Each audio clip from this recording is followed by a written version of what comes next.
5ই April আমহাট স্ট্রিটের ঘোষবাড়িতে জগন্মাতা রাজরাজেশ্বরী শ্রী শ্রী অন্নপূর্ণা মাতার পুজো অনুষ্ঠিত হয়। এদিন দেবীর আশীর্বাদ নিতে দূর দূরান্ত থেকে ভক্তদের আগমন ছিল চোখে পড়ার মতো। 4 এপ্রিল মায়ের প্রারম্ভিক পুজো দিয়ে উৎসবের সূচনা করা হয়। 5ই এপ্রিল বিশেষ পুজো, চণ্ডীপাঠ, পুষ্পাঞ্জলি ও আরতি অনুষ্ঠিত হয়। সন্ধ্যায় সাংস্কৃতিক অনুষ্ঠান ও ভক্তদের জন্য প্রসাদের ব্যবস্থাও ছিল। সবশেষে 6 এপ্রিল নবমী পুজো ও ঘট বিসর্জনের মধ্য দিয়ে পুজোর সমাপ্তি ঘটে।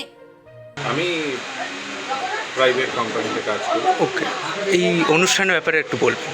এই অনুষ্ঠান হচ্ছে ঘোষবাড়ির অন্নপূর্ণা পুজো, মানিকতলায় আমাদের মা বাড়িতে প্রতিষ্ঠিত। দীর্ঘ 20 বছর ধরে মায়ের পুজো হয়ে আসছে। এই প্রতিষ্ঠিত বিগ্রহে তার আগে প্রতিমাতে পুজো হতো। তো মা এইখানে নিজে এসেছিলেন, তো সেই প্রমাণও আছে। তো সেই থেকে মায়ের পুজো নিজেই মা গ্রহণ করে আসছে। এখানে আমরা এটি একটি বাড়ির পুজো, কিন্তু এখানে 12 মাস মায়ের পুজো হয়। শুধু এই অন্নপূর্ণা পুজোর এই বিশেষ তিথিতে মায়ের বিশেষ করে পুজো হয়। ভাত দিচ্ছেন, চা অন্ন প্রদান করছেন।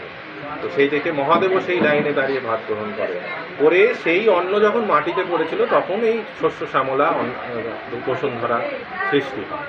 তো সেই থেকে আমরা মা অন্নপূর্ণার পুজো করে প্রচলন হয়ে আসছে। মা অন্নপূর্ণার পুজো হয়। শুধু মা অন্নপূর্ণার পুজো করলে হবে না, মা সবাইকে অন্ন প্রদান করছে, মানে সবাইকে খাওয়াচ্ছেন। কেউ যেন অন্ন কষ্টে না থাকে।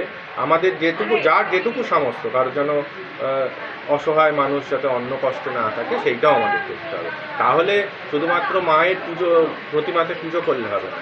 যদি একটা মানুষকে আমি খাবার খাওয়াতে পারি, কোনো অসহায় মানুষের মুখে যদি অন্ন তুলে দিতে পারি, সেইটা হচ্ছে আসল অন্নপূর্ণা পুজো।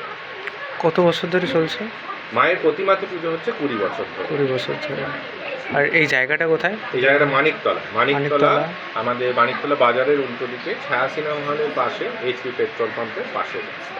কলকাতা থেকে তমাল তারুটুর রিপোর্ট, চেতনা বার্তা।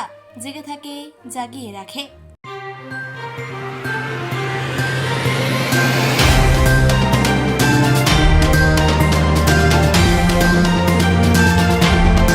চেতনা বার্তা, জেগে থাকে, জাগিয়ে রাখে।